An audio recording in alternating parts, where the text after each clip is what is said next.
www.rockerattamil1p.org. வாங்க வாங்க. எல்லாம் தயாரா இருக்கா? எல்லாம் தயாரா இருக்கு. கைதி எங்க?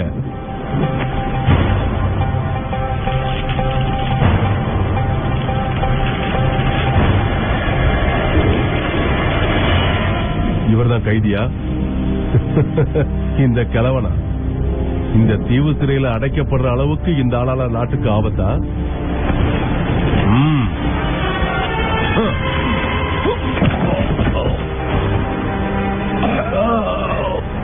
இங்க இருக்கிறவங்களுக்கு பைத்தியமா என்ன? வீணா வார்த்தைகளை விடாத டைட்டஸ்.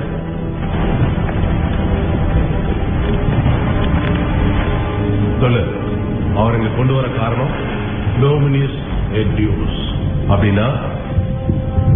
டோமினஸ் எட்யூஸ் அப்படின்னா தேவனாகிய ஆண்டவர். எல்லாரும் தன்னை அப்படிதான் கூப்பிடணும்னு மன்னர் டொமிஷியன் கட்டாயப்படுத்துறாரு. அதனால ஆனா தேவனாகிய ஆண்டவர் ஒரே ஒருத்தர் தான் இருக்காரு. நான் வணங்குறதும் அவரைத்தான். மன்னரை ஆண்டவர்னு சொல்லாத காரணத்துக்காக இந்த வயசானவரை இவ்வளவு தூரம் கொண்டு வரணுமா என்ன? அங்கேயே இவரை கொண்டு இருக்கலாங்க. அதுக்கு முயற்சி பண்ணாங்க, ஆனா இவரை சாகடிக்க முடியல.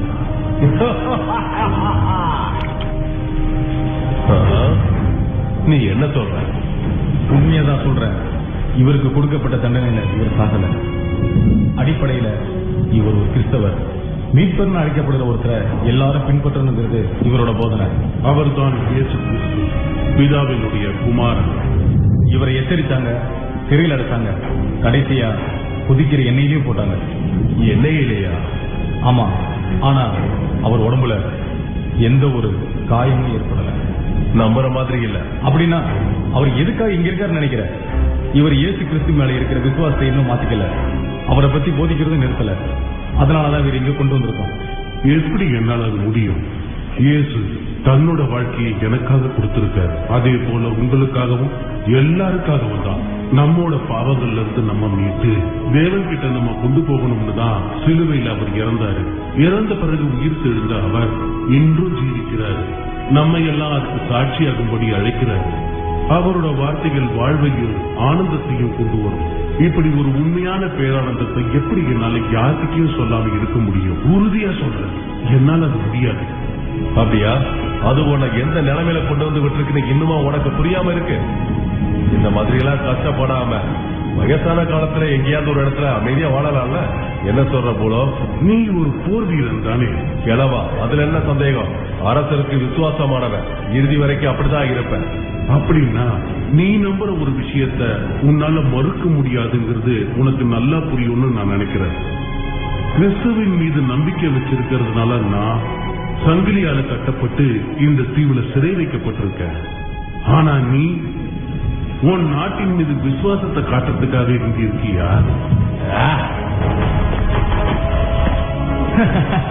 அவர் உங்க நல்லாவே மடக்கிட்டார் டைட்டஸ். இந்த ஆளு பைத்தியக்கார மாதிரி வளர்றான். சரி, அதெல்லாம் ஒரு பக்கம் இருக்கட்டும். நீங்க சொன்ன அந்த இயேசு கிறிஸ்து தான் பிதாவோட குமாரன்னு எப்படி உறுதியா சொல்றீங்க? ஏன்னா நான் இருந்தேன். ஆரம்பத்திலிருந்தே அதுக்கான அடையாளங்கள் இருந்தது. ஒரு தீர்க்க தரிசனமும் தான். ஆண்டவர் தாமே உங்களுக்கு ஒரு அடையாளத்தை கொடுப்பார். இதோ ஒரு கன்னிகை கர்ப்பவதியாகி ஒரு குமாரனை பெறுவாள். அவருக்கு இம்மானுவேல் என்று பெயரிடுவாள். இம்மானுவேல் என்பதற்கு தேவன் நம்மோடு இருக்கிறார் என்று அர்த்தமா? ஒரு கன்னிகையா? என்ன சொல்றீங்க நீங்க? அது நடக்காத காரியம். தேவனால் எல்லாம் கூடும். தேவன் தன்னுடைய தூதனை கலிலியா என்னும் ஊரில் உள்ள ஒரு கன்னிகையிடம் அனுப்பினார்.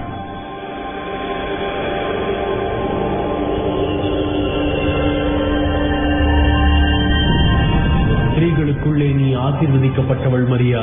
என்ன? யார் நீங்க? மரியாளே, பயப்படாதே. நீ தேவனிடத்தில் கிருபை பெற்றிருக்கிறாய். இதோ நீ கர்ப்பவதியாகி ஒரு குமாரனை பெறுவாய். அவருக்கு இயேசு என்று பெயரிடுவாயாக. அவர் பெரியவராய் இருப்பார். உன்னதமானவரின் குமாரன் எனப்படுவார். அவரது ராஜ்யத்திற்கு முடிவிராது. இது எப்படி நடக்கும்? நான் புருஷனை அறியேனே. பரிசுத்த ஆவி உன்மேல் வரும். ஆதலால் உன்னிடத்தில் பிறக்கும் பரிசுத்தம் உள்ளது தேவனுடைய குமாரன் எனப்படும். அந்த தீர்க்க தரிசனத்தின்படி குழந்தையும் பிறந்தது. தச்சு வேலை செஞ்சுக்கிட்டு இருந்த யோசேப்பு என்ற நீதிமான் இவங்களுக்கு பாதுகாவலர் ஆகும்படி தேவனால தேர்ந்தெடுக்கப்பட்டிருந்தாரு. ஆனா இந்த குழந்தைக்கு ஆபத்து உண்டாகும்படி அவருக்கும் எதிரிகள் இருந்தாங்க.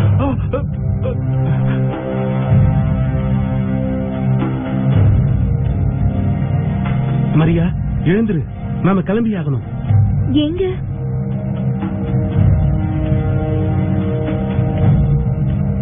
என்னாச்சு? என்ன பண்ணிட்டு இருக்கீங்க? ஆபத்து, குழந்தைக்கு ஆபத்து. அவர்கள் வெறும் குழந்தைகள் தானே. அதனால் இதை விட்டுவிடலாமா? இஸ்ரேலுடைய அரசன் நான் தான், யூதர்களின் அரசனும் நான் தான். என்னுடைய ராஜ்யத்தை நான் யாரிடமும் பகிர்ந்து கொள்ள மாட்டேன். இது வெறும் தீர்க்க தரிசனம் தான். ஒருவேளை இது பொய்யாகவும் இருக்கலாம். அது என்ன சொல்கிறது? எத்திராத்தா எனப்பட்ட பெத்லோகமே, நீ யூதேயாவில் உள்ள ஆயிரங்களுக்குள் சிறியதாயிருந்தாலும் இஸ்ரவேலை ஆளப்போகிறவர் உன்னிடத்தில் புறப்பட்டு எண்ணத்தில் வருவார்.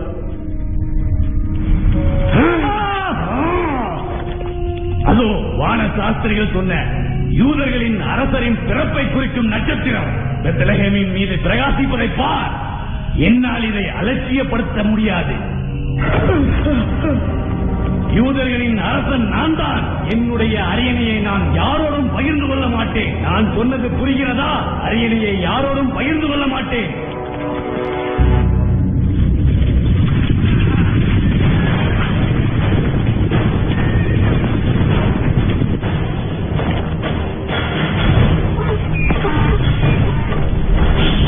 செல்லமே, என் செல்ல இயேசுவே, சீக்கிரம்.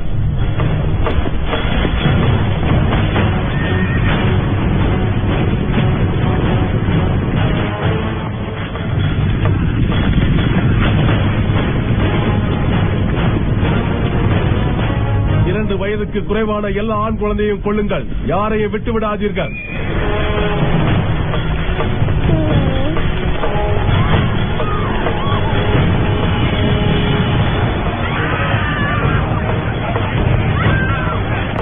குழந்தையை கொடு.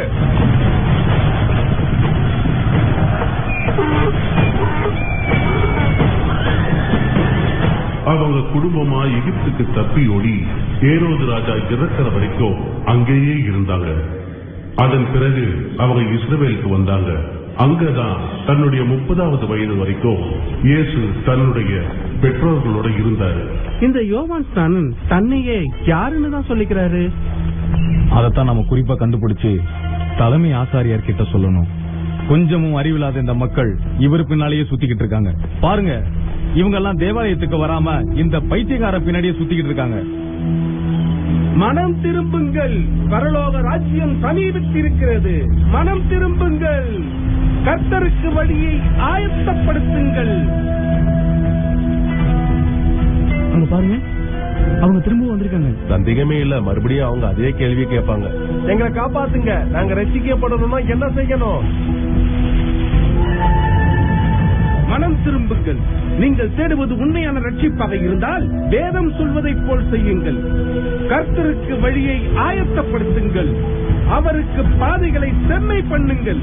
ஒருவன் ரட்சிக்கப்பட வேண்டும் என்றால் மோசத்துடைய கட்டளைகளை கடைபிடிக்க வேண்டும். அதுதானே சரி. விரியன் பாம்பு குட்டிகளே, என்ன மனம் திரும்புங்கள். எங்களை பார்த்தா சொல்கிறாய் மனம் திரும்புங்கள் என்று? உன்னை போன்ற மனிதர்கள் எல்லோரையும் விடவும் மோசஸின் கட்டளைகளை கவனமாக கடைபிடிப்பவர்கள் நாங்கள். நீ எங்களை மனம் திரும்ப சொல்கிறாய். ஆபிரகாமை உங்கள் தகப்பன் என்று சொல்லிக் கொள்வதனால் உங்களுக்கு விருப்பமானவர்கள் என்று நினைத்துக் கொண்டிருக்கிறீர்களா? ஒன்றை மறந்துவிட வேண்டாம். இந்த கல்லுகளாலே ஆபிரகாமுக்கு கெடுதல் உண்டு பண்ண வல்லவராய் இருக்கிறார் என்று உங்களுக்கு சொல்லிக் கொள்கிறேன். போதும், நிறுத்து. ஒன்றை மட்டும் சொல். நேசியா என்னும் கிறிஸ்து நீதான் என்கிறாயா? எங்களை ரட்சிக்க கர்த்தர் அனுப்பியது உன்னைதானா?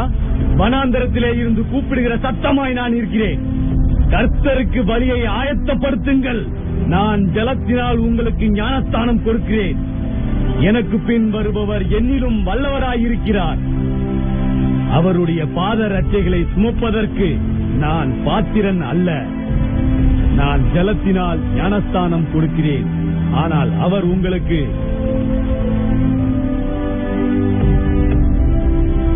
ஆவியினாலும் அக்னியினாலும் ஞானஸ்தானம் கொடுப்பார். அதிகம் பேசிவிட்டாய், இது போதும் உன்மேல் குற்றம் சுமத்த. இயேசுவே, நீரா என்னிடம் வருவது கூடாது. நான் உன்னிடத்தில் ஞானஸ்தானம் பெற இருக்க நீரா என்னிடத்தில் வருவது? இப்பொழுது இடம் கொடு. இப்படி எல்லா நீதியையும் நிறைவேற்றுவது நமக்கு ஏற்றதாய் இருக்கின்றது.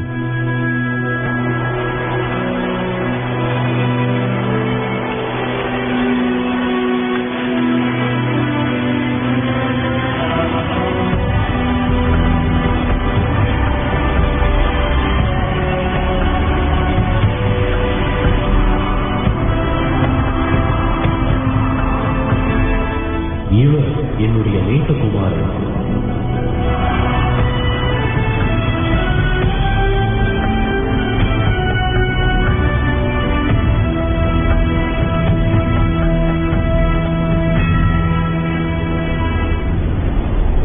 அவருடன் ஞானஸ்தானத்துக்கு பிறகு இயேசு உபவாசம் இருந்து ஜெபிக்கிறதுக்காக வனாந்திரத்துக்கு போனார். 40 நாட்கள் உபவாசம் இருந்ததனால அவருடைய உடல் வலுவிழந்து போயிருந்தது. ஆனா அவருடைய ஆவி வலிமையாவே இருந்தது. இயேசு, என்ன பரிதாபம் இது! 40 நாள் உபவாசம் பாராட்ட வேண்டிய ஒன்று. என்ன பசிக்கின்றதா?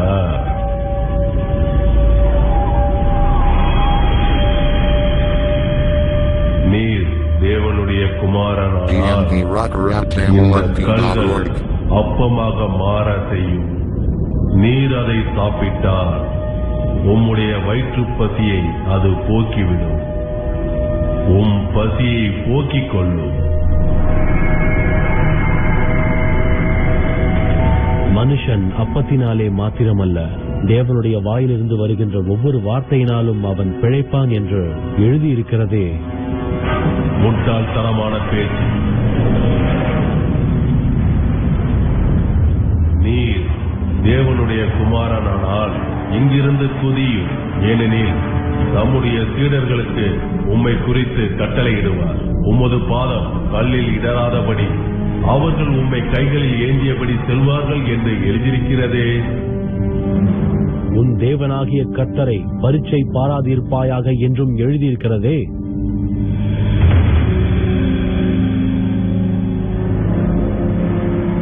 இவைகளையும் இதனுள் இருக்கும் பொருட்களையும் நான் உனக்கு தருகிறேன். நீர் சாஷ்டாங்கமாக விழுந்து எனக்கு பணிவிடை செய்தால் இவை அனைத்தும் உமக்கே சொந்தம். சிந்தித்து பாரும். மிகுந்த பெரும் படைகளை உமக்கு தருவேன். மாமன்னர் இயேசு என்ற பெயர் வரும். நிறுத்து. அப்பாலே போ சாத்தானே.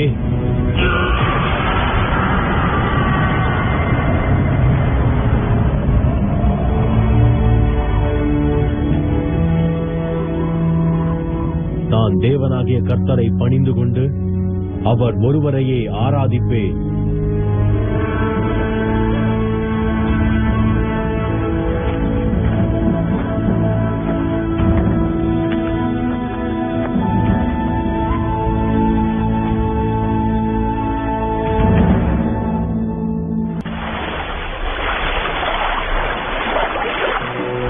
சீக்கிரம் அந்த வலைகளை வெளியில எடுங்க. இவ்வளவு நேரம் வீணா போச்சு. ராத்திரி முழுவதும் கடல்ல இருந்தும் ஒரு பிரயோஜனமும் இல்ல.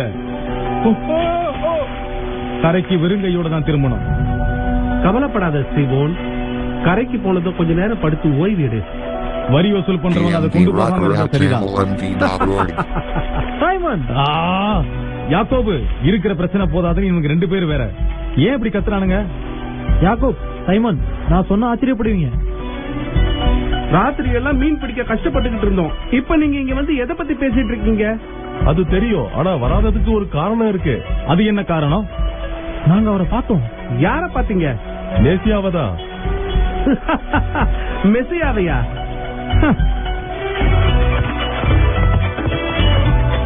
யோவான் தான் அவரை எங்களை பின்தொடர்ந்து போக சொன்னாரு. நாங்களும் அவர் பின்னாடி போய் அவர் கூட பேசணும். ஆமா, இரவு முழுவதும். இரவு முழுவதுமா? மாட்டிக்கிட்டானுங்க. இரவு முழுவதுமா? இங்க நிறைய வேலை இருக்கும்போது எப்படி உங்களால ஊரை சுத்தி நேரத்தை வீணடிக்க முடியுது? ஆமா, யார் நீங்க? சொல்லுங்க, யார் நீங்க? இயேசு. இவர்தான் அது. இவரை பத்தி தான் நான் சொல்லிட்டு இருந்தேன். மேசியா? நாசரேத்து தான் இயேசுவோட ஊர். பொறுமையாயிரு சைமன். இவரு மேசியாவா? நாம அவளோட காத்துக்கிட்டு இருந்த மேசியா இவர் தானா? நாசரேத்து ஊரை சேர்ந்த இந்த ஏழையா மேசியா? அது உண்மைதான் சீமோன்.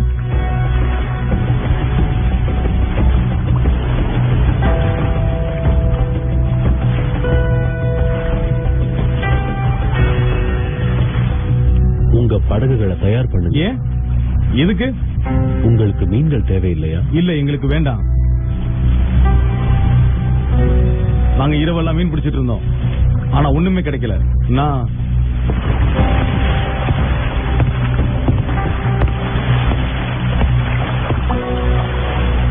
சீக்கிரமா சைமன், நீயும் தான். வரதுனால உனக்கு எந்த கஷ்டமும் இல்லையே. ஏற்கனவே ஒரு இரவு போயிடுச்சு. சரி விடு, என்ன நடக்குதுன்னு போய் பாப்போம். சரி போகலாம். அப்போவாது என்ன நடக்குது உங்களுக்கு புரியுதான? நானும் பாக்குறேன். இது எல்லாத்துக்கும் சேர்த்து அடுத்த வாரம் நீங்க 2 பேரும் வேலை பார்க்கணும்.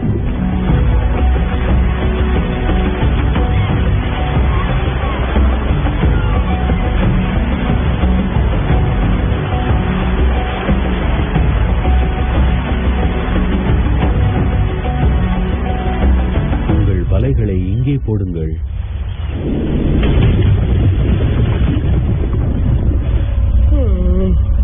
தேவையில்லாம நாம நம்முடைய நேரத்தை இங்க வீணடிச்சுக்கிட்டு இருக்கோம். அப்புறமா என்ன எழுப்புங்க.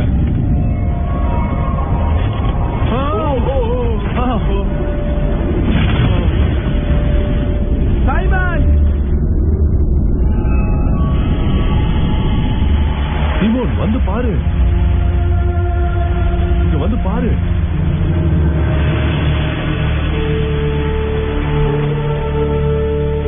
வா, வந்து சீக்கிரமா உதவி செய். மீன்கள் அதிகமா இருக்கு. ஏய், வலை கிழியுது. அந்த படகுல கூப்பிடுங்க. ஏய், சீக்கிரம் உங்க படகையும் கொண்டு வாங்க. தேவனே, தேவனே.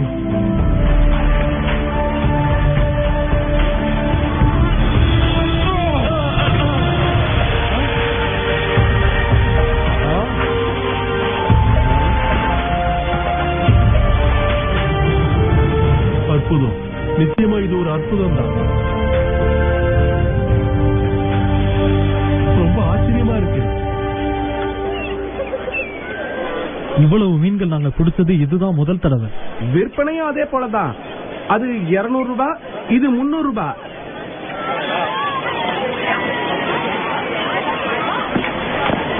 பிரபுவே, தயவு செஞ்சு என்னை விட்டு போயிடுங்க. நான் ஒரு பாவம் நிறைந்த மனுஷன். பயப்படாதே சீமோன் பேதுரு, என்னை பின்தொடர். என்ன சொல்றீங்க? என் பின்னால் வா பேதுரு. நீங்களும் தான் என் பின்னே வாருங்கள். உங்களை மனுஷரை பிடிக்கிறவர்களாக்குவேன். அப்படின்னா இப்பவே வா. ஆமாம் பேதுரு. ஆனா முதல் தடவை நாங்க இப்பதான் இவ்வளவு மீன் பிடிச்சிருக்கோம். இப்பொழுது முதல் நீங்கள் மனுஷரை பிடிப்பீர்கள்.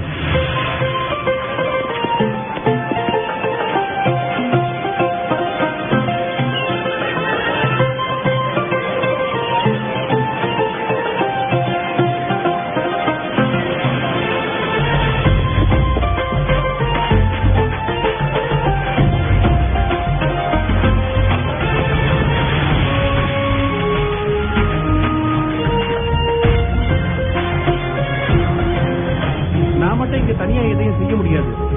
நானும் போறேன். நில்லுங்க, நில்லுங்க, நானும் வரேன்.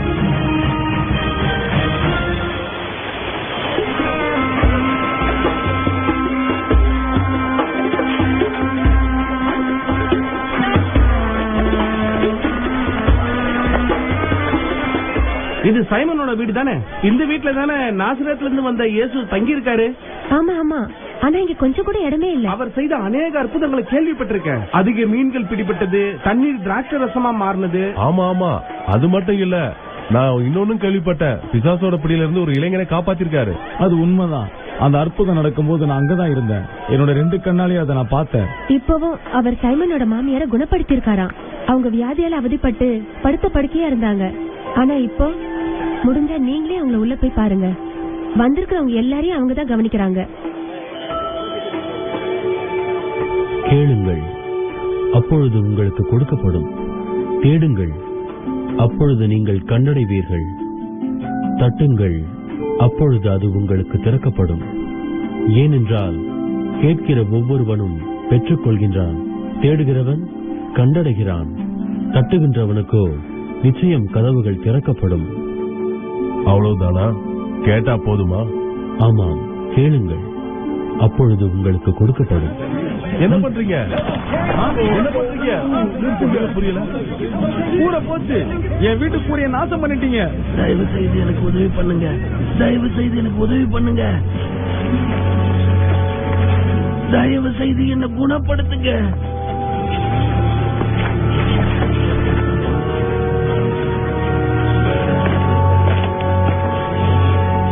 பல வருஷங்களா நான் இதே நிலைமையில இருக்கேன். என்ன குணப்படுத்துங்க. நீங்க நிறைய அற்புதங்கள் செஞ்சிருக்கிறத நாங்க கேள்விப்பட்டிருக்கோம். தயவு செஞ்சு நீங்க இவனை காப்பாத்தணும். காப்பாத்துங்க. இந்த நேரத்துல அவரால் என்ன பண்ண முடியும்? அவனை வீட்டுக்கு கொண்டு போங்க. ஐயா, கர்த்தர் உங்களுடைய வேண்டுதலுக்கு செவி சாய்ப்பார்னு எனக்கு தெரியும். தயவு செய்து இவரை குணப்படுத்துங்க.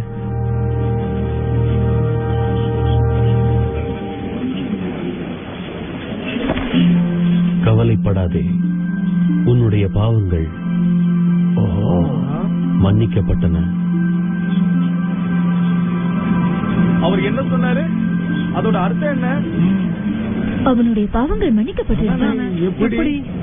இது தேவ தூஷணம். கர்த்தர் ஒருவரால் மட்டுமே பாவங்களை மன்னிக்க முடியும். ஆமாம், இது தேவ தூஷணம். சொல்லுங்கள், உன் பாவங்கள் மன்னிக்கப்பட்டதென்று சொல்வதோ, இல்லை என்றால் எழுந்து நடவென்று சொல்வதோ? இவற்றில் எது எளிது?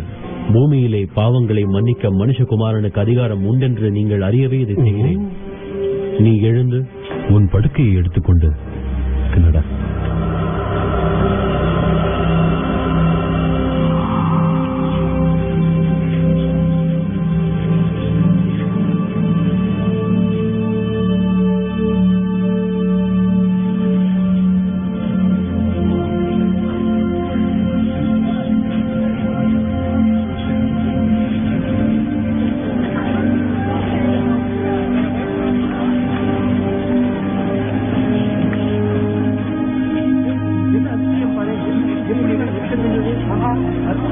நன்றி தேவனே, நன்றி ஆண்டவனே, நன்றி.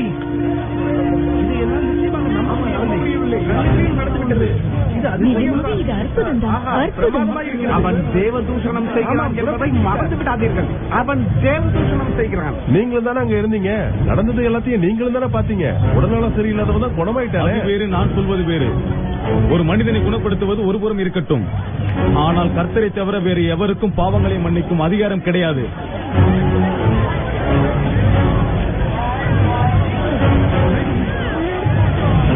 அவனுக்கு பாவங்களை மன்னிக்கும் அதிகாரம் உண்டு என்று கூறிக்கொண்டிருக்கின்றான். காலம் வந்துவிட்டது. பரலோக ராஜ்யம் சமீபத்திருக்கிறது. வாருங்கள், உங்கள் பாவங்களை மன்னிக்கும் சுவிசேஷத்தை விசுவாசியுங்கள். உங்களுக்காகவே அது கொடுக்கப்பட்டிருக்கிறது. உங்கள் அனைவருக்குமே அது கிடைக்கும்.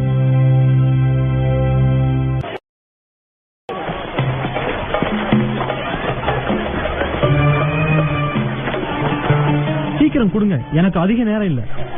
எங்களால இப்போதைக்கு இவ்வளவுதான் கொடுக்க முடியும். தயவு செஞ்சு நீங்க தான். நீங்க சொல்றதெல்லாம் என்னால கேட்டுக்கிட்டு இருக்க முடியாது. என்ன புரியுதா? சீக்கிரம் இடத்த காலி பண்ணுங்க. நான் உண்மையை தான் சொல்றேன். dmvrockratamld.org. ஒழுங்கா போயிடு.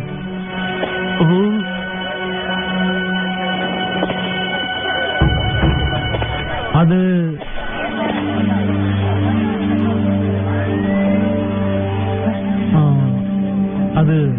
என்னோடது.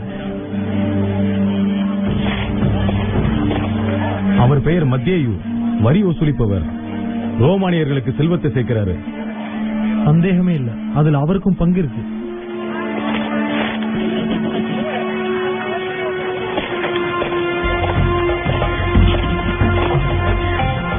மக்கள் உன்னை விரும்புவதாக தெரியவில்லையே. ஆமாம், சிலருக்கு. மத்தவங்களுக்கு எதை பத்தியும் கவலை இல்ல. அப்படிலாம் ஒண்ணு இல்ல. ஏய் மத்தேயு, இன்னும் கொஞ்சம் திராட்சை ரசம் கிடைக்குமா? ஏற்கனவே நிறைய குடிச்சாச்சு. நீங்க வந்துருங்க. இவங்கிட்ட நீங்க பேச்சு கொடுக்க வேணாம். பாக்குறவங்க தப்பா பேசுவாங்க. ஒரு நிமிஷம் இருங்க. ஏதோ ஒரு புது தீர்க்கதரிசியை பத்தி பேசிட்டு இருக்காங்களே, அது நீங்க தானே? நாசரேத்தின் இயேசு. அவரை தொடாத, தள்ளி நில்லு. உனக்கு என்ன வந்தது? அவரே அமைதியா தானே இருக்காரு.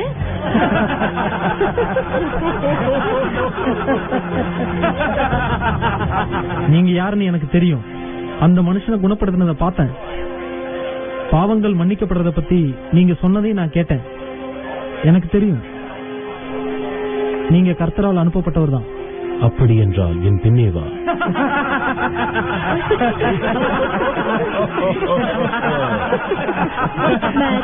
ஒரு புனிதமான மனுஷன் பின்னாடி போறதா? அவங்க உண்மையைத்தான் சொல்றாங்க ரபி. நான் நல்லது செய்யல. நான் ஒரு நல்ல மனுஷன் கிடையாது. நீ நல்லவனா என்று நானும் கேட்கவில்லையே. எழுந்திரு மத்தேயு, என் பின்னே வா.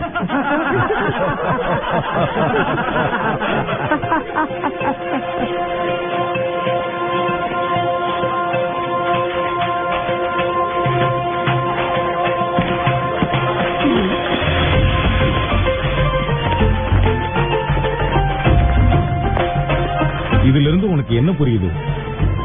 உனக்கு ஞாபகம் இல்லையா சீமோன்? இயேசு சொன்ன இடத்துல நம்ம வலைய வீசும் போது அளவுக்கு அதிகமான மீன்கள் கிடைச்சது. அதுக்கப்புறமா யார பிடிக்கிறவங்களா மாத்துவோம்னு சொன்னாரு. மனிதர்களை? ஆமா, உன்ன போல என்ன போல மனிதர்களை, மீனவர்களை, வரி வசூலிப்பவங்களை, இப்படி எல்லாரையும். நிலைமை இப்படியே இருக்காது சீமோன். நாமளும் இப்படியே இருந்துட மாட்டோம்.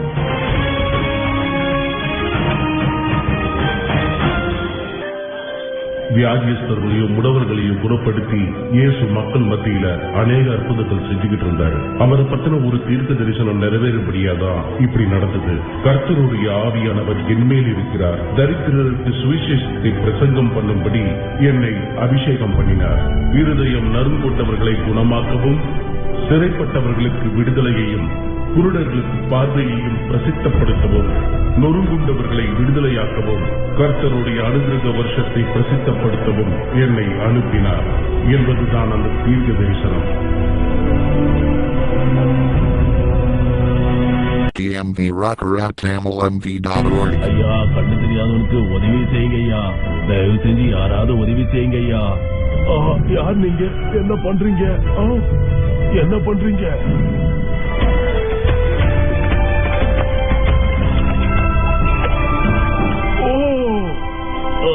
என்னால பார்க்க முடியுது. எனக்கு கண்ணு தெரியுது. எனக்கு கண்ணு தெரிஞ்சிடுச்சு. எனக்கு கண் பார்வை கிடைச்சிடுச்சு.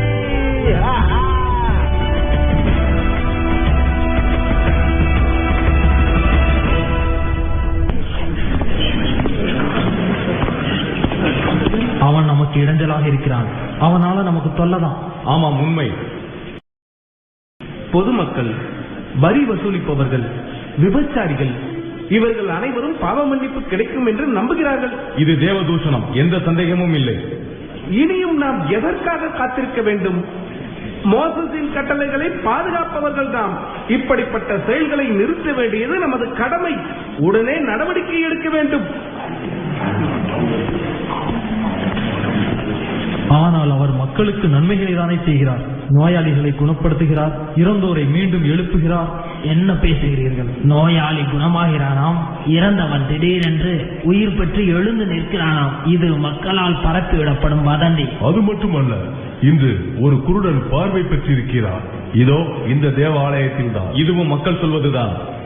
இந்த அற்புதங்கள் எல்லாம் உண்மைதான் என்று நாம் எதை வைத்து நம்புவது? ஒரு நிமிடம். நிக்கோதேமு அவர்களே, இவன் தான் அந்த மனிதன். ஆமா, அது அற்புதம் தான். உண்மையதான் சொல்றேன். அது மிகப்பெரிய. எதற்காக இவர்களை நீங்கள் இங்கு கொண்டு வந்திருக்கிறீர்கள்? தயவு செய்து அவசரப்பட வேண்டாம், கொஞ்சம் பொறுமையாக இருங்கள். கூறுங்கள், இது உங்கள் மகன் தானே? ஆமாம், எங்கள் மகன் தான். அவன் பிறவி குருடன் என்பது உண்மைதானா? ஆமாம், உண்மைதான். அப்படி இருக்க அவன் பார்வை பெற்றது எப்படி? அது எங்களுக்கு தெரியாது. அத நீங்க அவங்கிட்டயே கேட்டு தெரிஞ்சுக்குங்க. சரி, நீங்கள் சொல்ல வருவதுதான் என்ன? என்னால பார்க்க முடியுது. எனக்கு கண் பார்வை வந்துடுச்சு. ஒரு மனிதன், அவர் தீர்க்கதரிசி, அவர் தான் எனக்கு கண் பார்வையை கொடுத்தாரு. உனக்கு பார்வை கிடைத்திருப்பது நிச்சயமாக கர்த்தரின் செயல்தான். இது நீ சொல்லும் அந்த மனிதனால் நடந்தது அல்ல. அவனை நாங்கள் ஒரு பாவி என்று கருதுகிறோம். பாவியா? அவர் நல்லவரா பாவியாங்கிறது எனக்கு தெரியாது. ஆனா அவர் தான் எனக்கு கண் பார்வையை கொடுத்தாரு. நான் குருடனா இருந்தேன். ஆனா இப்ப என்னால பார்க்க முடியுது. அதுதான் எப்படி அவன் இதை செய்தான் எனக்கு தெரியாது. ஆனா எப்படியாவது நாம அவரை கண்டுபிடிச்சிடலாம். நீங்களும் அவரோட சீடரா மாறதுக்கு ஆசைப்படுறீங்களா? வெளியே போ.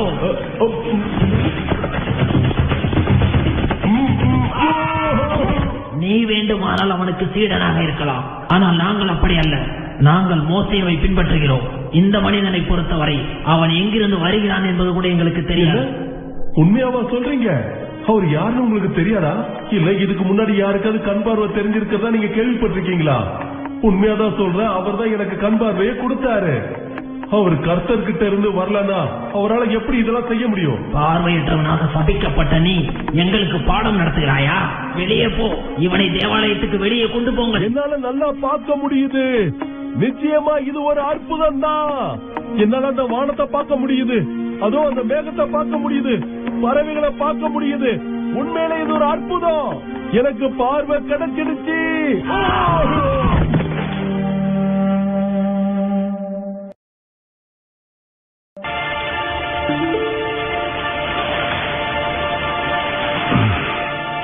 அவர் இரவு முழுவதும் அங்கதான் இருக்காரா?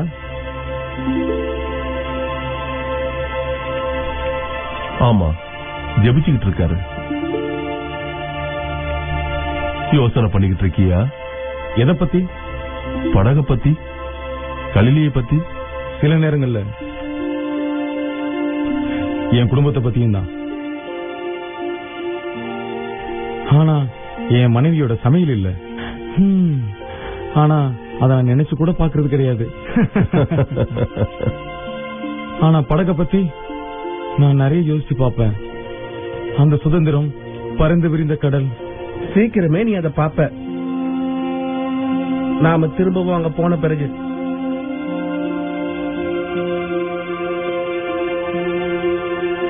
நாம திரும்ப அங்க போறது இல்ல. நம்ம எல்லாருக்குமே தெரியும், நிலம் அங்க அப்படியே இருக்காது. நம்மாலையும் திரும்ப அங்க போக முடியாது. இது எல்லாம் தேவனுடைய செயல்.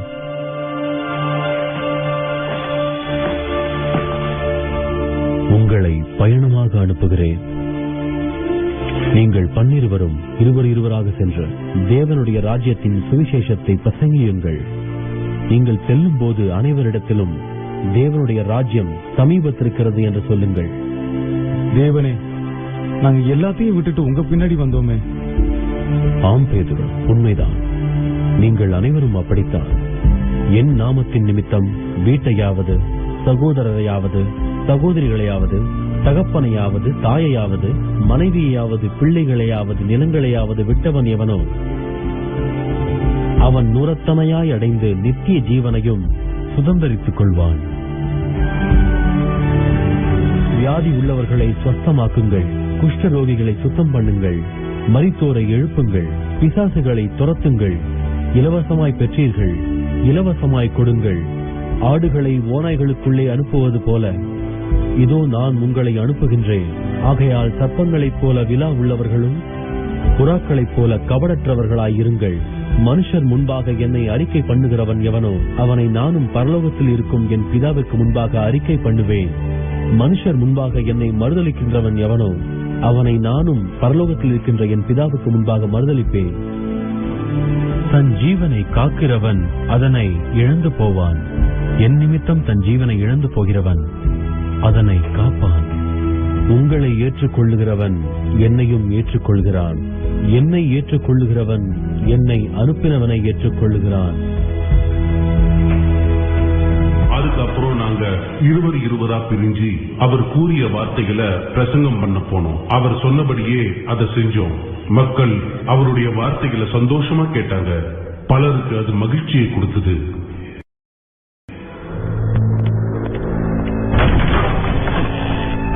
கலீலியா, டெக்கபோலி, ஜெருசலேம், ஜோர்டானின் பெரும் பகுதி, இப்படி இந்த உலகமே அந்த நாசரேத் இயேசுவுக்கு பின் செல்வதைப் போல் இருக்கிறது.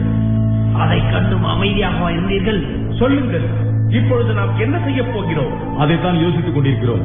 ஒன்றும் செய்யாமல் நாம் இப்படி அமைதியாக இருக்கக்கூடாது. திராக அவர்களே, என்ன என்ன என்ன என்ன நாங்கள் ஒரு ஆலோசனை கூட்டத்தில் இருக்கிறோம் என்பது தெரியவில்லையா? வந்த விஷயம் என்ன? குறுக்கிட்டதற்கு மன்னிக்கவும். ஒரு சிறு மக்கள் கூட்டம் விபச்சாரத்தில் ஈடுபட்ட ஒரு பெண்ணை பிடித்து இங்கு இழுத்து வந்திருக்கிறார்கள். சரி, அதற்கு என்ன? உங்களுக்கு சட்டம் தெரியாதா? அவளை கல்லால் எறிந்து கொள்ளுங்கள். உத்தரவு. சரி, இதை சொல்லுங்கள். அந்த இயேசுவை நாம் என்ன செய்ய போகிறோம்? நம்முடைய கட்டுப்பாட்டிலிருந்து அவன் மக்களை தன் பக்கம் திருப்பிக் கொண்டிருக்கிறான். நில், இங்கே வா. எங்கே போகிறீர்கள்? இது முக்கியமான விஷயம். அந்த பெண்ணையும் அழைத்துக் கொண்டு எங்கள் பின்னே வா. எதற்காக அவளை? அமைதியாக இருக்கிறீர்களா? என்னிடம் ஒரு திட்டம் உண்டு, வாருங்கள்.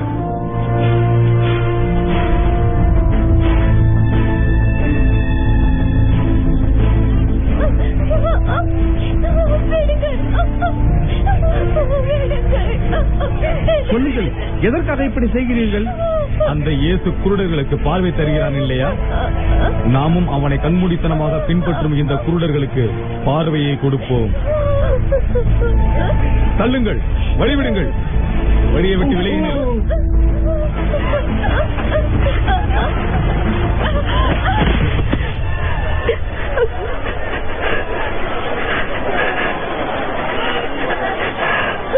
பிரபுவே, இந்த பெண் மிகப்பெரிய குற்றமான விபச்சாரத்தில் ஈடுபட்டிருக்கிறாள். இப்படிப்பட்ட பெண்ணை கல்லால் அடித்துக் கொள்ள வேண்டும் என்ற மோசேவினுடைய சட்டம் உங்களுக்கும் தெரியும். இப்பொழுது பிரபுவே, நீங்கள் என்ன சொல்லுகிறீர்கள்?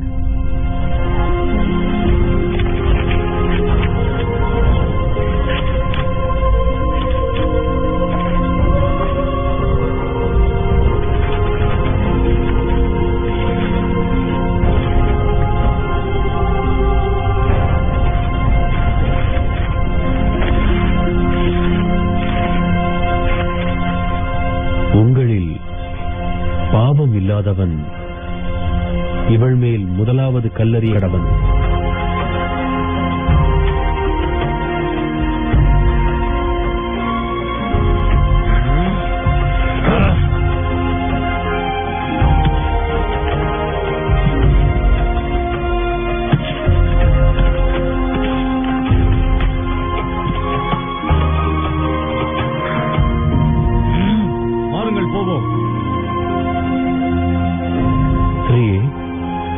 உன்மேல் குற்றம் சாட்டினவர்கள் எங்கே? ஒருவனாகிலும் உன்னை ஆக்கினைக்குள்ளாக தீர்க்கவில்லையா? இல்லை, இல்லை ஆண்டவரே. நானும் உன்னை ஆக்கினைக்குள்ளாக தீர்க்கிறதில்லை. நீ போ, இனி பாவம் செய்யாதே. நன்றி ஆண்டவரே.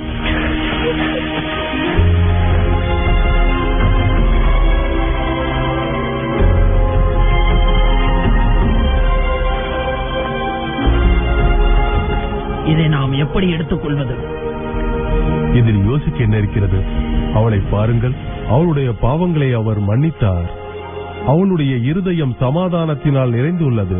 ஒரு புது மனுஷியாக அவள் மாறியிருக்கிறாள். நாம் இருவரும் ஒரு அற்புதமான விஷயத்துக்கு சாட்சியாக இருக்கிறோம். நொறுங்கிய வாழ்க்கை இன்று முழுமையடைந்துள்ளது. இது அற்புதமான விஷயம். நான் இந்த மனிதரோடு பேச விரும்புகிறேன்.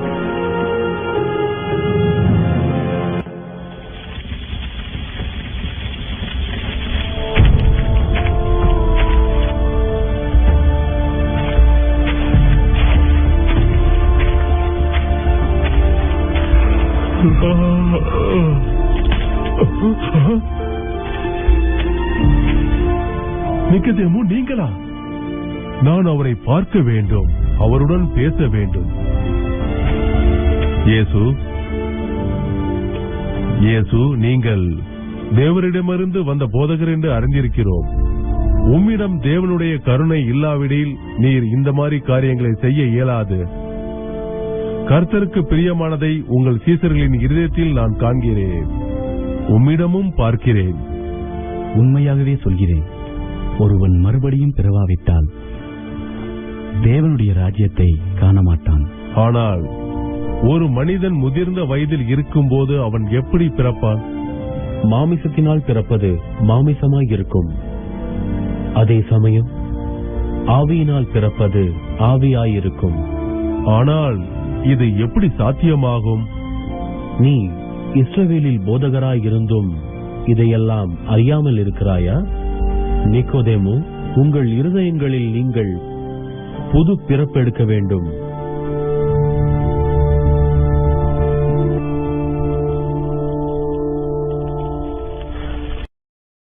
அப்படின்னா அவர் ஒரு போதகரா இருந்தாரு, நோயாளிகளை குணப்படுத்தினாரு, மக்களோட இருதயங்கள் தூய்மையா இருக்கணும்னு சொன்னாரு. மத தலைவர்கள் சில பேரும் அவருடைய கருத்துக்களை ஏத்துக்கிட்டாங்க.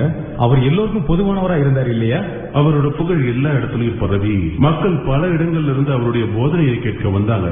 அவங்களோட இருதயங்களை நிறைச்சிக்க மட்டும் இல்ல, வைத்தையும் தான். அவர் எல்லோருடைய பசியையும் போக்குனாரு.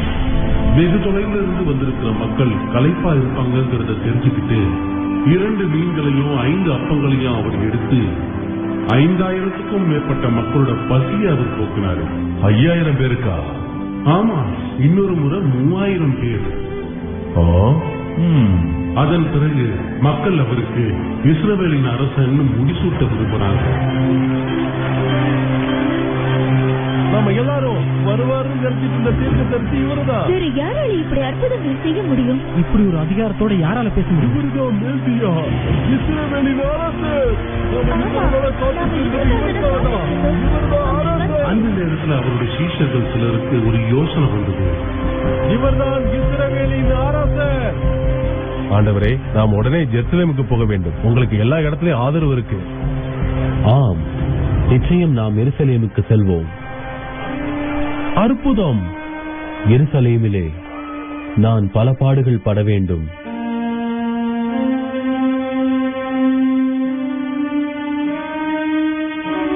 மூப்பராலும் பிரதான ஆசாரியராலும் வேத பாரகராலும் ஆகாதவன் என்று தள்ளப்படுவேன்.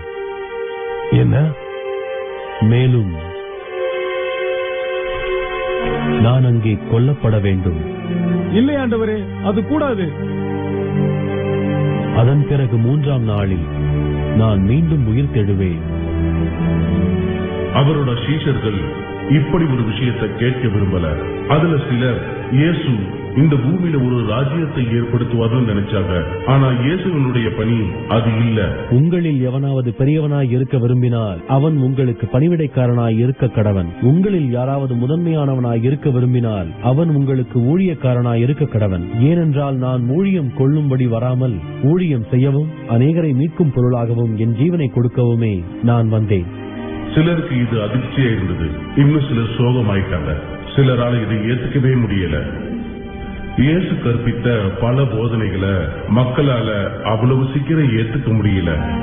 உங்கள் சத்துருக்களை சிநேகியுங்கள், உங்களை பகைக்கிறவர்களுக்கு நன்மை செய்யுங்கள். நீங்கள் அற்புதங்களை கண்டதினால் அல்ல, நீங்கள் அப்பம் புசித்த திருப்தியினாலேயே என்னை தேடுகின்றீர்கள். அழிந்து போகிற போஜனத்திற்காக அல்ல, நித்திய ஜீவன் வரை நிலை நிற்கின்ற போஜனத்திற்காகவே கிரியை நடத்தியுங்கள். அதை நான் உங்களுக்கு கொடுப்பேன்.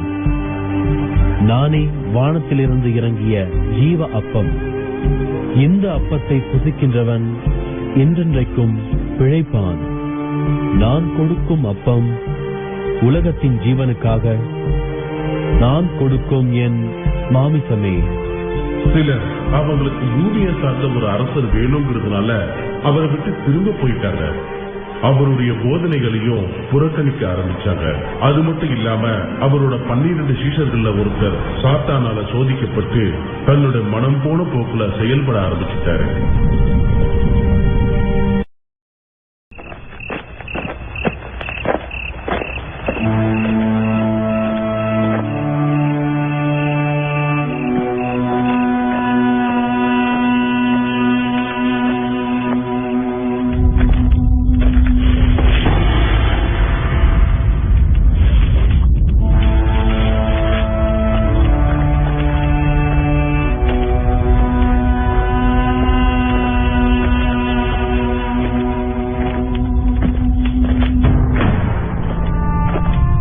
இதற்கு சம்மதிக்கின்றாயா?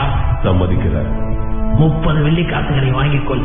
அந்த இயேசு யாருங்கிறத நான் உங்களுக்கு காட்டி கொடுக்கிறேன். நாம் கவனமாக செயல்பட வேண்டும். இயேசுவுக்கு மக்கள் மத்தியிலே நல்ல செல்வாக்கு இருக்கிறது.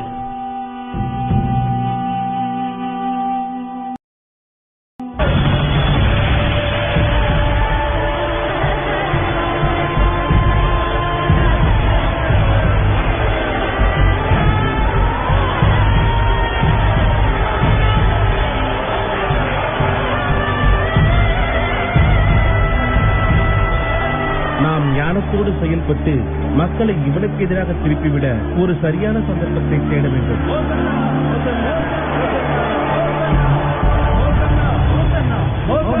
யாரு அது? அவர்தான் இயேசு, நாசரேத் ஊரைச் சேர்ந்தவர். அற்புதங்களை செஞ்சாரு அவரா?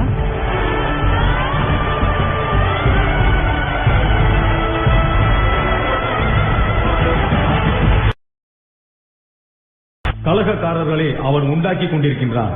அவர்களை நமக்கு எதிராக திருப்பி விடுகிறான். நிலைமை கைமீறி போய்க் கொண்டிருக்கிறது என்பதை இங்கே நான் சொல்ல விரும்புகிறேன்.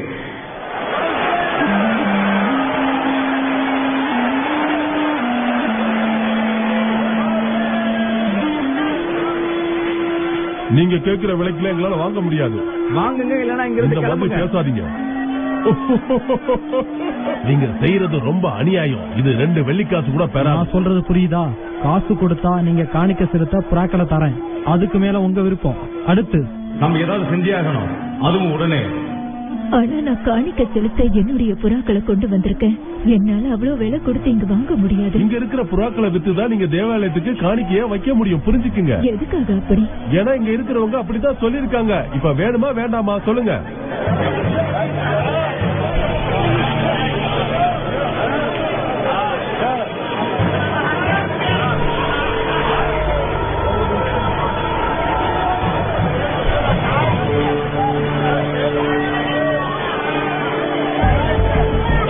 ஆண்டவரே,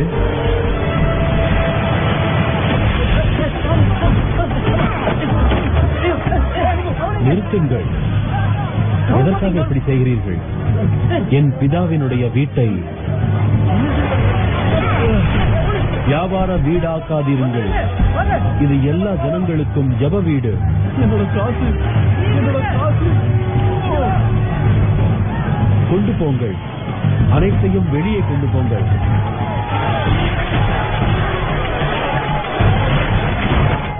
எப்படி மக்களை உங்கள் விருப்பத்திற்கு நடத்தலாம்? உங்களுக்கு தேவன் மீது பயம் இல்லையா? உடனே இவைகளை வெளியே கொண்டு போங்கள்.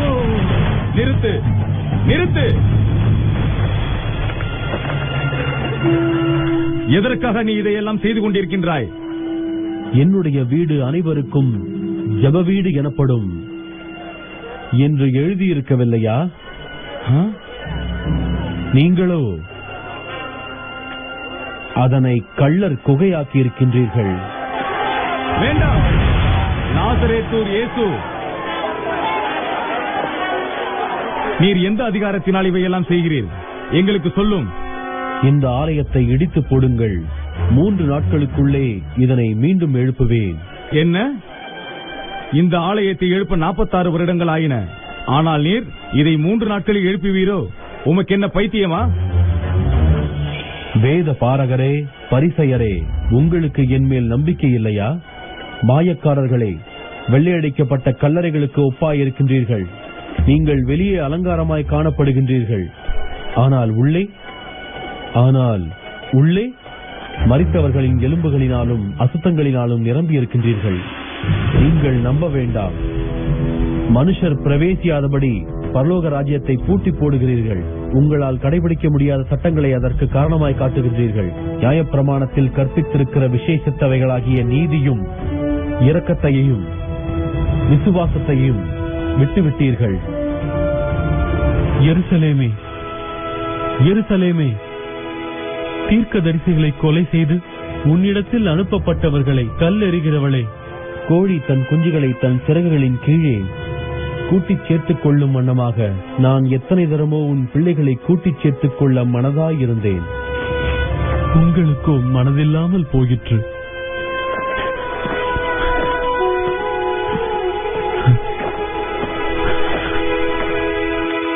dmvrockerouttamilmv.org. அது மிகவும் மூர்க்கத்தனமான ஒரு செயல்.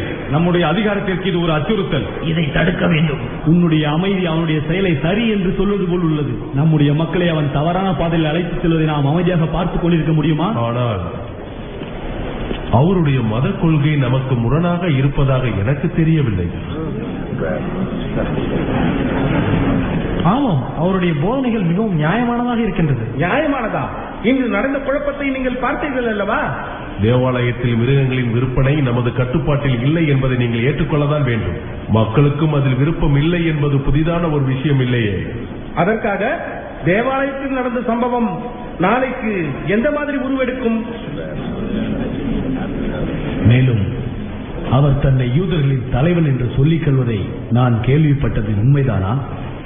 இது அவருடைய சீடர்கள் அவருக்கு அன்பாக கொடுத்த பட்டம். இதை நீங்கள் ஏற்றுக்கொள்ளதான் வேண்டும். எப்படி இருந்தாலும் சரி, அவர் அதை மறுக்கவில்லை. இந்த குற்றத்திற்கு அவர் பதில் சொல்லியே ஆக வேண்டும். நான் சொல்வதை சிந்தித்து பாருங்கள். ஒரு தேசமே ஒரு மனிதனுக்காக அழிவதை விட ஜனங்களுக்காக ஒரே ஒரு மனிதன் சாவது நலம். இதை நான் ஏற்றுக்கொள்கிறேன். நானும் தான். நாசரேத்தூர் இயேசுவால் நம்முடைய தேசத்திற்கு நன்மை ஏதும் வந்துவிடப் போவதில்லை. அவனை ஒழித்து கட்ட வேண்டும். அதையும் நாம் விரைவாக செய்ய வேண்டும். தேவாலயத்தில் நடந்த குழப்பத்திற்கு பிறகு அவன் எங்கிருக்கிறான் என்பது தெரியவில்லை.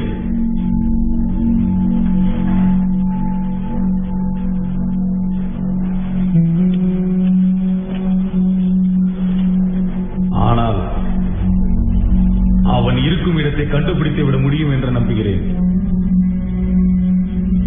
அதை உடனே செய்யுங்கள்.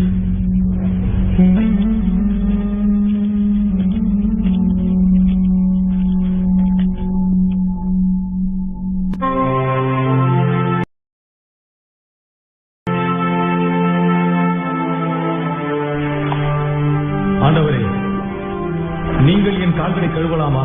வேண்டாம். சீமோன் பேதுரு, நீங்கள் என்னை போதகர் என்றும் ஆண்டவர் என்றும் சொல்வது சரியே. நான் அவர்தான். ஆண்டவரும் போதகருமாகிய நானே உன் கால்களை கழுவினது உண்டானால் நீங்களும் ஒருவருடைய கால்களை ஒருவர் கழுவ கடவீர்கள். நான் உங்களுக்கு செய்தது போல நீங்களும் செய்யும்படி உங்களுக்கு மாதிரியை காண்பித்தேன். நீங்கள் ஒருவரில் ஒருவர் அன்புள்ளவராயிருந்தார், அதனால் என்னுடைய சீசர் என்று அனைவராலும் அறிந்து கொள்ளப்படுவீர்கள்.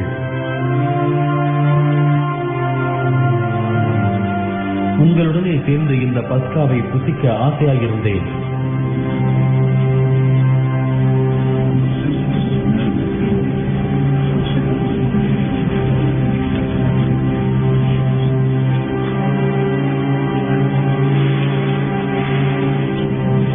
ஆண்டவரே, என்ன ஆயிற்று?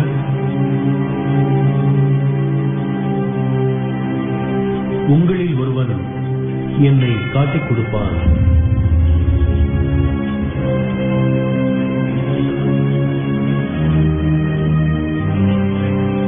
ஆண்டவரே, அது யாரு? நானா? நான் இந்த துணிக்கையை துவைத்து எவனிடம் கொடுப்பேனோ அவனே என்னை காட்டிக் கொடுப்பான்.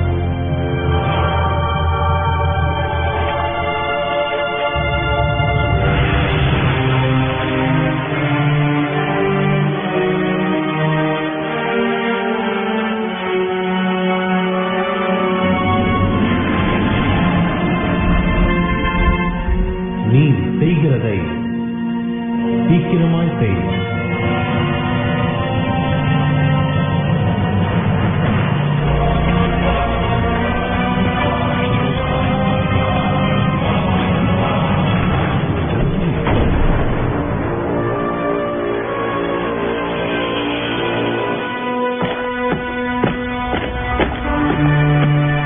நீங்கள் இதை வாங்கி புசியுங்கள். இது உங்களுக்காக தேய்க்கப்படுகிற என்னுடைய சரீரமாய் இருக்கிறது.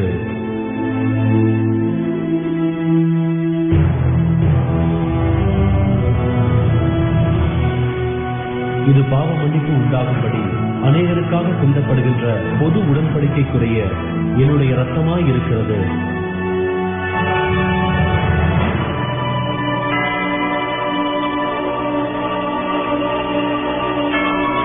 சொல், அவன் எங்கிருக்கிறான்?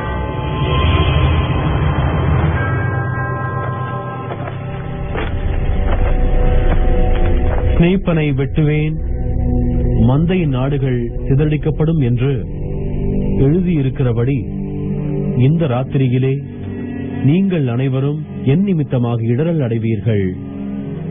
ஆகிலும் நான் உயிர்த்தெழுந்த பின்பு உங்களுக்கு முன்பாக கலிலியோவுக்கு போவேன். இவங்க எல்லாரும் உங்களை விட்டு போனாலும் நான் உங்களை விட்டு போக மாட்டேன், நிச்சயமா. பேதுரு, கோதுமையை புடைப்பது போல சாத்தான் உங்களை புடைக்கப் போகிறான். நானோ உன் விசுவாசம் முடிந்து போகாதபடிக்கு உனக்காக வேண்டிக் கொண்டேன்.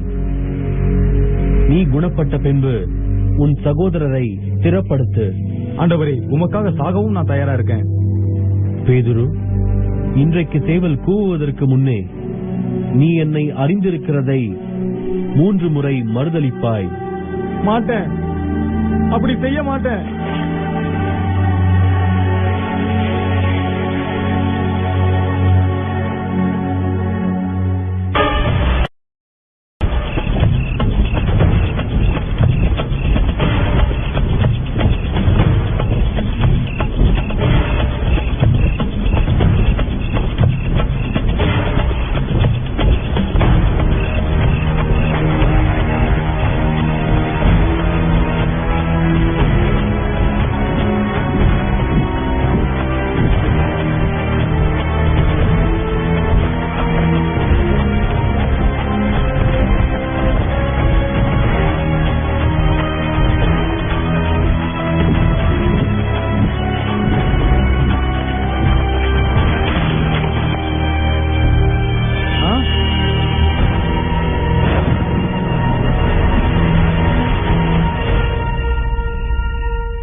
பிதாவே, உமக்கு சித்தமானால் இந்த பாத்திரம் என்னை விட்டு நீங்கும்படி செய்யும். ஆயினும் என்னுடைய சித்தத்தின்படி அல்ல, உம்முடைய சித்தத்தின்படியே ஆக கடவது.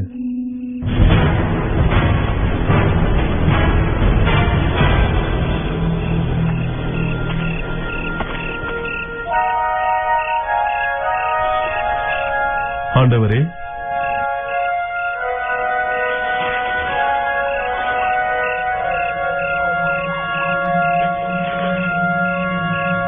நேரம் வந்துவிட்டது.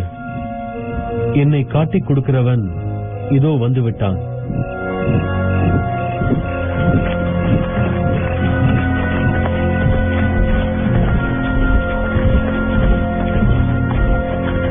என்ன நடக்குதுங்க? யூதாஸ், என்ன பண்ற?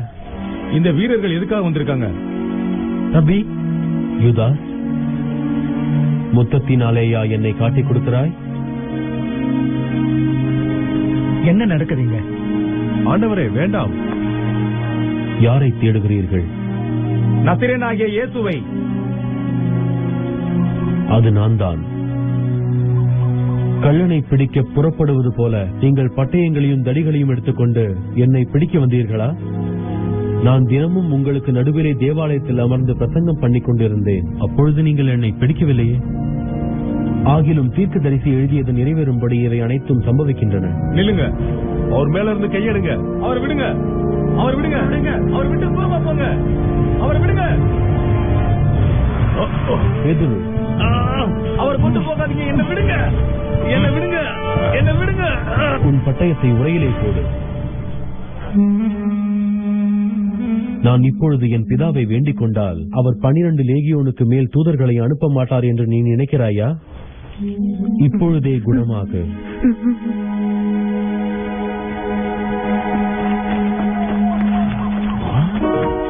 இயேசுவே, இயேசுவே.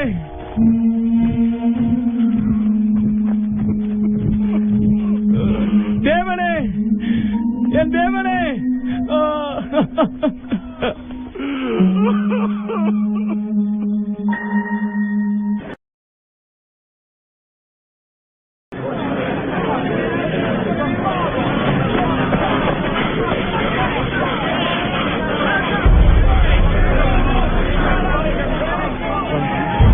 நீ இங்கேயே இரு. நீ எங்க போற? என்ன நடக்குதுன்னு நான் பார்த்துட்டு வந்துடுறேன். யோவான், யோவான்!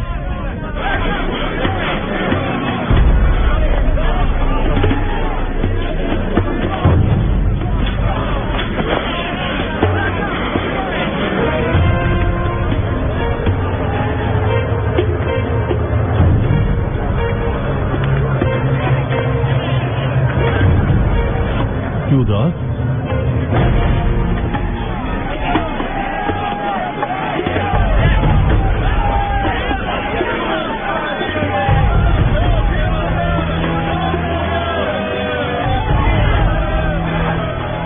இவர்கள் உனக்கு விரோதமாய் சாட்சி சொல்வதை பொறுத்து நீ ஒன்றும் சொல்வதில்லையா?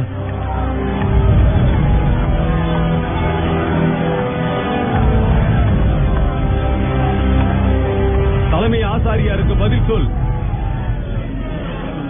நான் வெளியரங்கமாய் உலகத்துடனே பேசினேன். ஜெப ஆலயங்களிலும் தேவாலயங்களிலும் உபதேசித்தேன். அந்தரங்கத்தில் நான் ஒன்றுமே பேசவில்லை.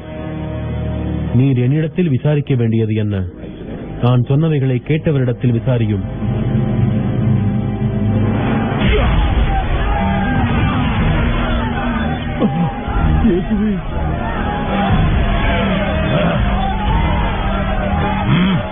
அவரிடம் இப்படியா மரியாதை குறைவா பேசுவது?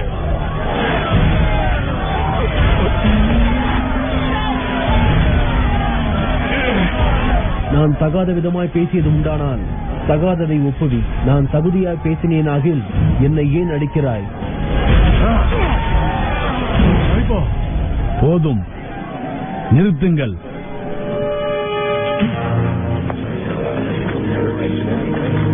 முக்கியமான விஷயத்தை பற்றி பேசுவோம். இங்கே இருப்பவர்களில் சிலர் உன் மீது பல குற்றச்சாட்டுகளை சுமத்துகிறார்கள். அதிலே மிக முக்கியமான ஒன்று, நீ பிதாவினுடைய குமாரன் என்று உன்னையே நீ கூறிக்கொள்கிறாயாமே.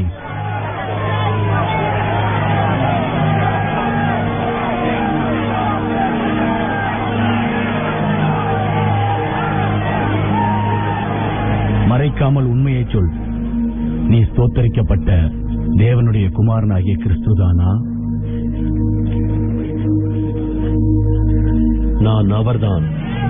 ஆம், இவர் ஒரு குற்றவாளி. இவரை விடக்கூடாது. இவருக்கு சரியான தண்டனை கொடுக்க வேண்டும். இவருக்கு தண்டனை கொடுக்க வேண்டும்.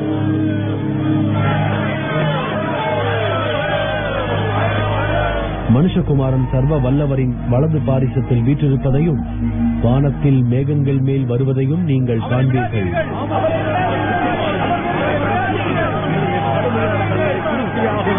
கடுமையான தண்டனை கொடுங்க. அமைதி, அமைதி. வேண்டும். தண்டனை கொடுங்கள். தண்டனை கொடுங்கள். இவர் இறக்கும் வரை தண்டனை கொடுங்கள். இவரை விடாதீர்கள். இவரை விடக்கூடாது. தண்டனை கொடுத்தேயாக வேண்டும். இவரை விடக்கூடாது. இனி சாட்சிகள் நமக்கு வேண்டியதென்ன? தேவ தூஷணத்தை நீங்களே கேட்டீர்கள். உங்களுக்கு என்ன தோன்றுகிறது? கொல்லுங்கள். விடாதீர்கள்.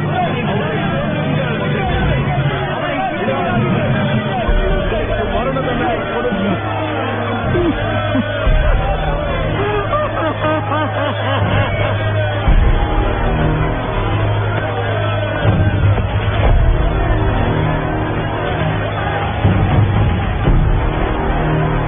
ஆமா, நீ அவருடைய சீடர்கள்ல ஒருத்தன் தானே? இல்ல இல்ல. ஆமா, நீ அவருடைய சீடர் தான். நிச்சயமா சொல்றேன், நான் உன்னை அவரோட பாத்திருக்கேன்.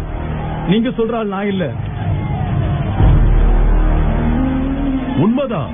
நீ இயேசுவோட சீடர் தானே? சொல்லு, உண்மையை சொல்லு. உன்ன நான் அவர் கூட தோட்டத்துல பார்த்திருக்கேன். உண்மையை சொல்லு. நான் சொல்றதை கேளுங்க. எனக்கு அவர் யாருன்னே தெரியாது. உண்மையதான் சொல்றேன், எனக்கு அவரை தெரியவே தெரியாது.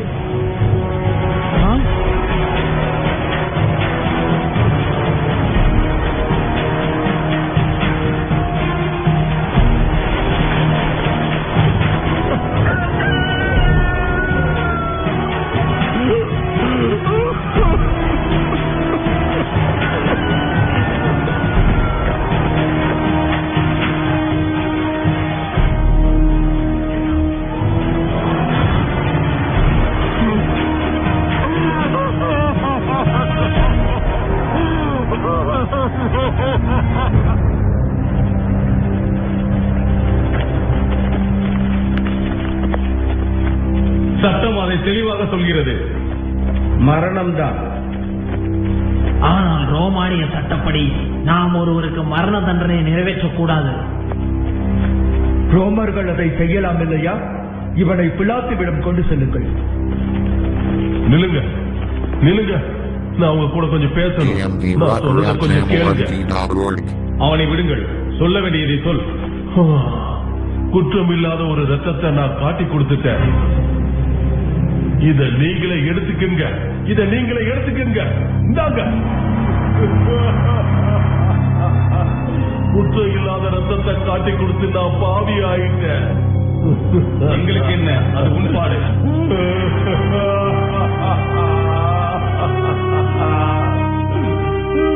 நான் பாவம் செஞ்சுட்டேன்.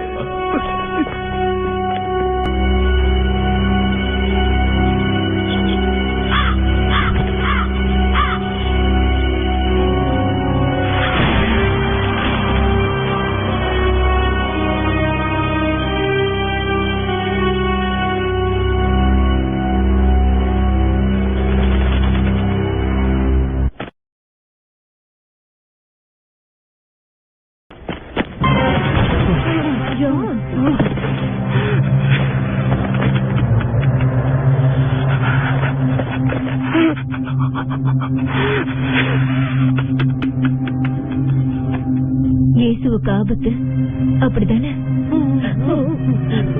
என்னுடைய மகனே, மகனே. அவரை இப்ப போலீஸ் பிளாத்துக்கிட்ட கொண்டு போயிருக்காங்க. அங்க அவருக்கு தண்டனை கொடுக்க போறாங்க. என்ன இயேசு கிட்ட கொண்டு போ, சீக்கிரமா கூட்டிட்டு போ.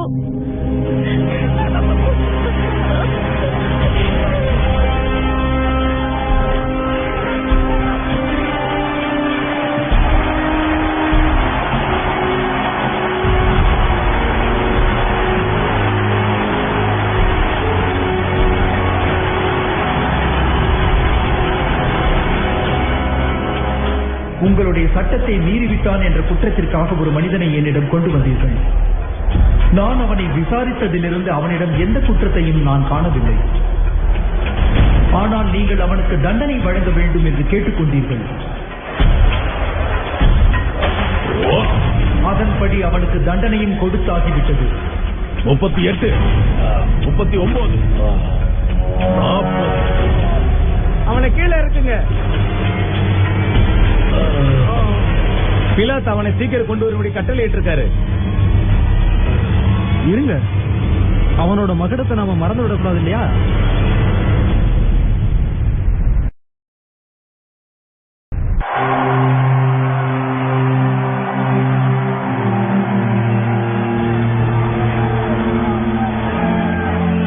இதோ இந்த மனுஷன்.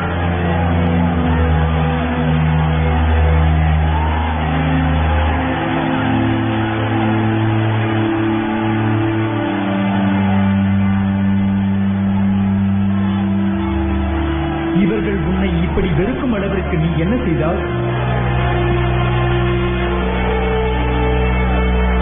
உங்களுடைய பண்டிகை நாளிலே ஒரு கைதியை உங்களுக்காக விடுதலை செய்வது நம்முடைய வழக்கமாய் இருக்கிறது. அதன்படியே கிறிஸ்து என்று அழைக்கப்படும் இந்த இயேசுவை நான் உங்களுக்காக விடுதலை பண்ணட்டுமா? இல்லை, பரபாசையா?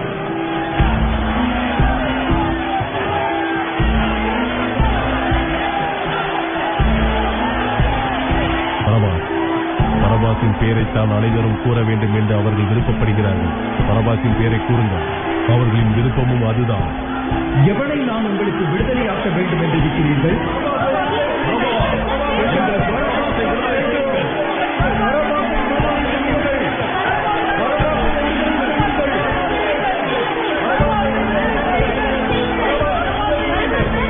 அப்படியானால் கிறிஸ்து என்கிற இயேசுவை நான் என்ன செய்ய வேண்டும்? அவனை சிலுவையில் அறையும். எதற்காக? இவன் என்ன பொல்லாப்பு செய்தான்? சொல்லுங்கள், என்ன பொல்லாப்பு செய்தான்? எங்களுக்கு ஒரு சட்டம் உண்டு.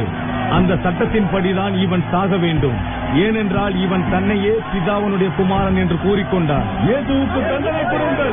இயேசுவை விரோதாதீர்கள். இயேசுவுக்கு கடுமையான தண்டனை கொடுங்கள். மரண தண்டனை கொடுங்கள். நீ எங்கே இருந்து வந்தவன்? நீ என்னிடம் எதையும் பேச மாட்டாயா? உன்னை சிலுவையில் அறைய எனக்கு அதிகாரம் உண்டென்றும் உன்னை விடுதலை செய்ய எனக்கு அதிகாரம் உண்டென்றும் உனக்கு தெரியாதா? பரத்திலிருந்து உமக்கு கொடுக்கப்படாமல் இருந்தால் என்மேல் உமக்கு ஒரு அதிகாரமும் இராது. ஆதலாலேதான் என்னை உம்மிடம் ஒப்பு கொடுத்தவனுக்கு அதிக பாவம் உண்டு.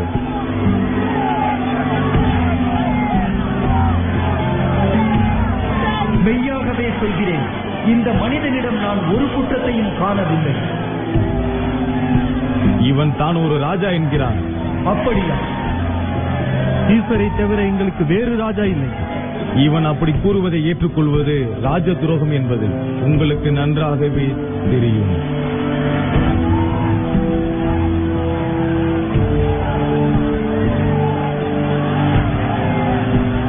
நீங்களே இதற்கு சாட்சி. இந்த மனிதனின் மரணத்தை பொறுத்தவரை நான் குற்றமற்றவன். ஏனென்றால் இவனிடம் நான் ஒரு குற்றத்தையும் காணவில்லை. இந்த நீதிமானுடைய இரத்தப்பழிக்கு நான் குற்றமற்றவன். நீங்களே பார்த்துக் கொள்ளுங்கள்.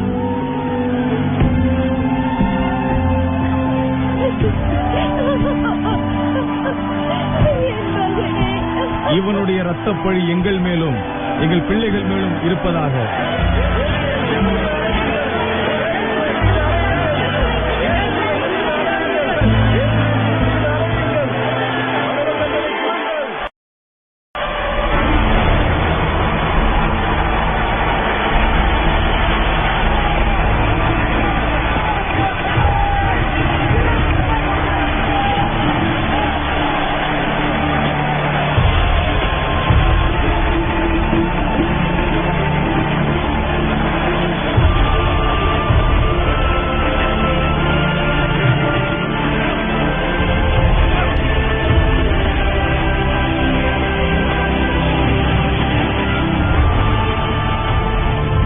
எழுதியிருந்தபடியே அவர் அசட்டை பண்ணப்பட்டவரும் மனுஷரால் புறக்கணிக்கப்பட்டவரும் துக்கம் நிறைந்தவரும் பாடு அனுபவித்தவருமாயிருந்தார். மெய்யாகவே அவர் நமது பாடுகளை ஏற்றுக்கொண்டு நமது துக்கங்களை சுமந்தார். நாமோ அவர் தேவனால் அடிபட்டு பாதிக்கப்பட்டு சிறுமைப்பட்டவர் என்று எண்ணினோம்.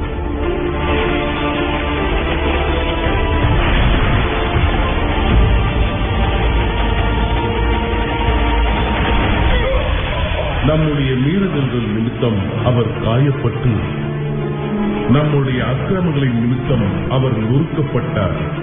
நமக்கு சமாதானத்தை உண்டு பண்ணும் ஆக்கினை அவர் மீது வந்தது. அவருடைய தழும்புகளால் குணமாகிறோம்.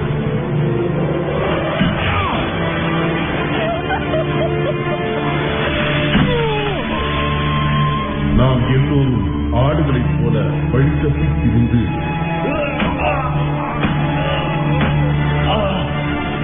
அவனவன் தனித்தனி வழியிலே போனோம். கர்த்தரோ நம் எல்லோருடைய அக்கிரமங்களும் அவர் மேல் விழப் பண்ணினார்.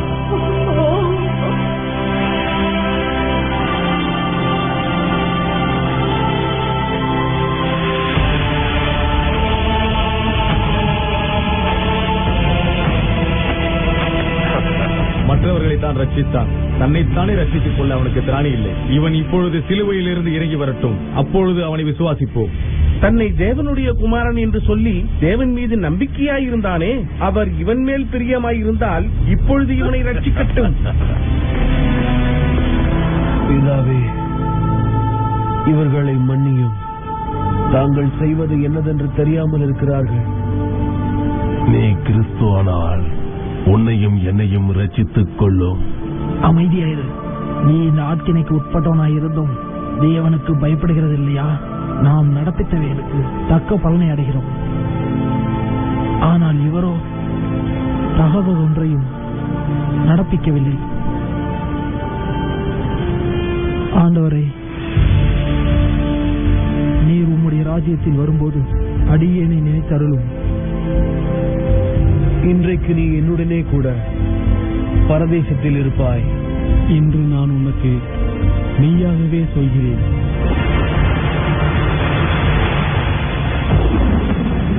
மூன்று மணி நேரத்துக்கு அவர் சிலுவையில வேதனைப்பட்டாரு. அதன் பிறகு நண்பகல் வேளையில ஒரு அபூர்வமான சம்பவம் நடந்தது. பூமி எங்கும் இருள் பரவி இருந்தது. அடுத்த 3 மணி நேரத்துக்கு அந்த இருள் அப்படியே இருந்தது.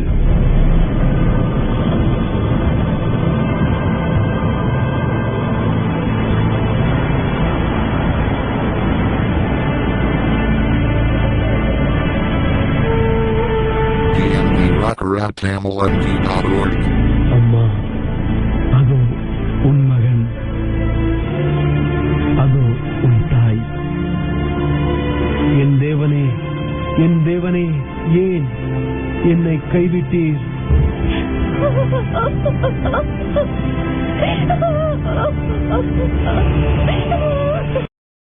எல்லாமே இப்பொழுது முடிந்தது.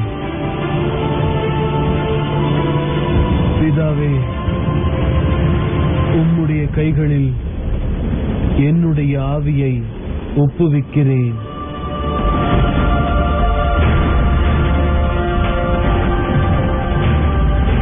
அவர் இறந்தபோது பூமி அதிர்ந்தது, கண்மலைகளும் இழந்தது, தேவாலயத்தின் சிலை இரண்டாக கிழிந்தது.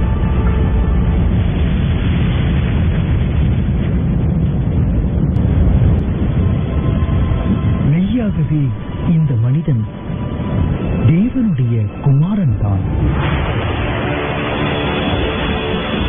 அந்த எத்தன் இயேசு உயிரோடு இருக்கும் பொழுது கூறியது என்னவென்றால், இறந்த 3 நாட்களுக்கு பிறகு நான் உயிர் தேடுவேன் என்பதுதான்.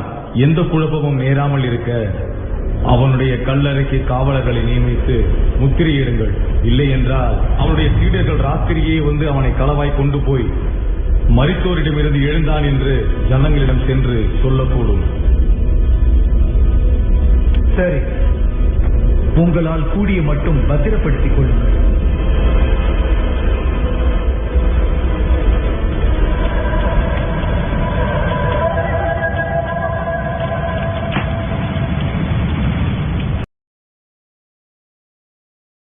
மூன்று நாட்கள் எனக்கு ஞாபகப்படுத்திக்கிட்டே இருக்கியா?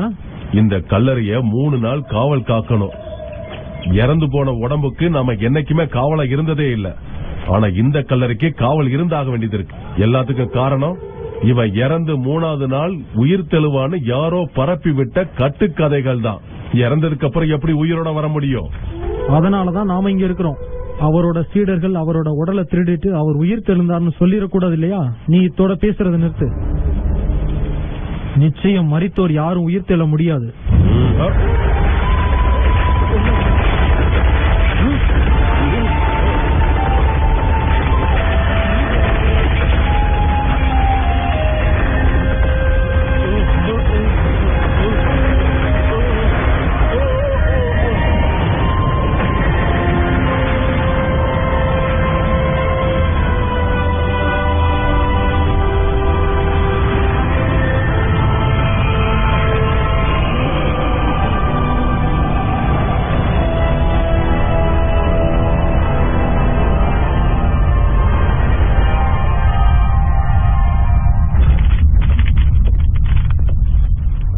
என்ன நடக்குதுங்க? நிலநடுக்கத்தால இந்த அதிர்வு ஏற்பட்டிருக்கலாம். என்னன்னு தெரியல. நீ சரியா தூங்கலையா? உனக்கு கட்டாயம் ஓய்வு தேவை. எனக்கு தேவையானது சமாதானம் தான். நான் அவரை மறுதளிச்சிட்டேன். அவரை தெரியாதுன்னு சொல்லிட்டேன். நாம எல்லாருமே பயந்து போயிருந்தோம். அது எனக்கு ரொம்ப அவமானமா இருக்குன்னு அவர்கிட்ட நான் சொல்லணும். அவர்கிட்ட நான் இத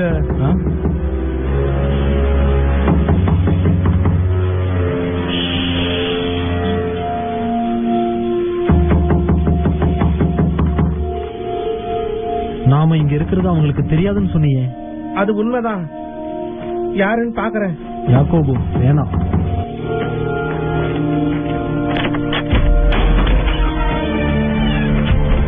மரியா, நான் அவரை பார்த்தேன். என்ன? யார? ஆண்டவரை நான் அவரை பார்த்தேன். அவர் உயிரோட இருக்காரு. என்ன? அவர் உயிர் தெழுந்துட்டாரு. மரித்தோரிடமிருந்து உயிர் தெழுந்துட்டாரு.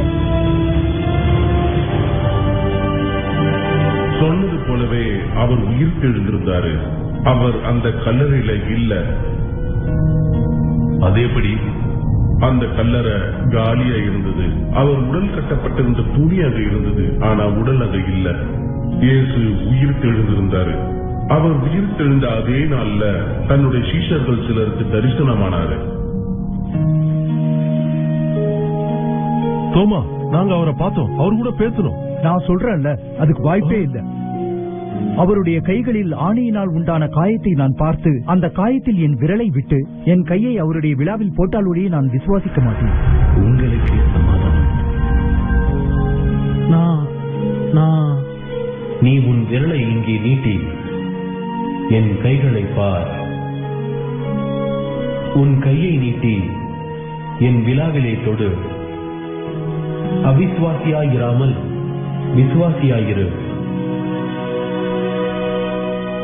என் ஆண்டவரே, என் தேவனே. தோமாவே, நீ என்னை கண்டதினாலேயே விசுவாசித்தாய். காணாதிருந்தும் விசுவாசிக்கிறவர்கள் பாக்கியவான்கள்.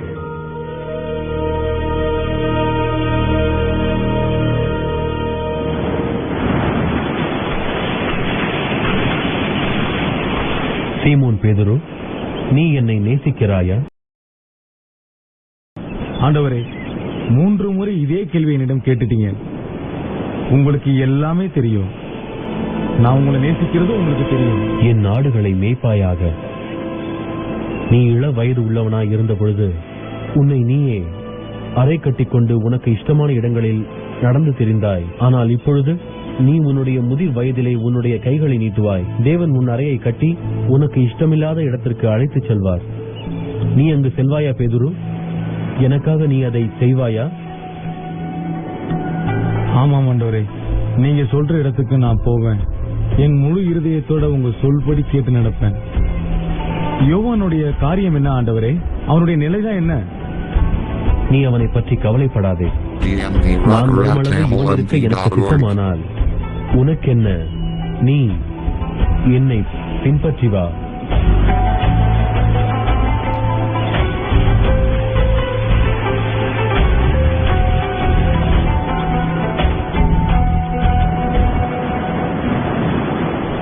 சீஷர்கள் இறக்க மாட்டாங்கன்னு பொதுவா எல்லார் மத்தியிலையும் ஒரு கருத்து இருந்தது. என்ன சொல்ல போனா எதிரிகளோட கைகளால அவங்க இறக்க மாட்டாங்கன்னு ஒரு நம்பிக்கை இருந்தது. அந்த நம்பிக்கைக்கு சாட்சியா இருக்கிறது நீங்களா? ஆமா, மத்தவங்க வேத சாட்சியா மரிச்சு போனாங்க. ஒவ்வொருத்தரும் இயேசுவோட போதனைகளை பக்கத்துல இருக்கிற எல்லா நாடுகளுக்கும் கொண்டு போய் அவங்களும் தேவனை அறிந்து கொள்ளும்படி செஞ்சாங்க. தங்களோட உயிருக்கு ஆபத்துன்னு தெரிஞ்சும் அதை அவங்க பண்ணாங்க. அந்த 12 பேர்கள்ல நான் ஒருத்தன் மட்டும்தான் இயேசு சொன்னதுக்கும் அவர் செய்ததுக்கும் அவருடைய அற்புதங்களுக்கும் அவருடைய அன்புக்கும் அவருடைய இறுதி செய்திக்கும் உயிருள்ள சாட்சியா வாழ்ந்துகிட்டு இருக்கேன். நீங்கள் உலகமெங்கும் போய் சர்வ சிருஷ்டிக்கும் சுவிசேஷத்தை பிரசங்கியுங்கள். என்னை ஏற்றுக்கொள்ளுகிற எவனும் ரட்சிக்கப்படுவான். நான் அவனை நேசித்து அவனுடைய இருதயத்தை என்னுடைய வீடாக்குவேன். ஒன்றை மறக்க வேண்டாம், இதோ உலகத்தின் முடிவு பரியந்தம் சகல நாட்களிலும் நான் உங்களுடனே கூட இருக்கிறேன். இப்ப நீங்களே சொல்லுங்க, என்னோட 2 கண்களாலும் பார்த்த ஒரு விஷயத்தை எப்படி என்னால மறுதலிக்க முடியும்? அது உண்மைங்கிறது என்னோட இருதயத்துக்கு நல்லாவே தெரியும். பிதாவினுடைய குமாரனாகிய இயேசு கிறிஸ்து உலகின் பாவங்களை போக்க சிலுவை சாவை ஏற்று மிகுந்த வேதனைப்பட்டு மரித்தார். என்னோட பாவங்களுக்காகவும் உங்களுடைய பாவங்களுக்காகவும் இருந்த அவர் மரித்தோரிடமிருந்து உயிர் தெழுந்தார். இப்ப இந்த கதையை முழுசா கேட்டிருக்கிற நீங்க எதை விசுவாசிப்பீங்க? DMV Rockeratamilmv.org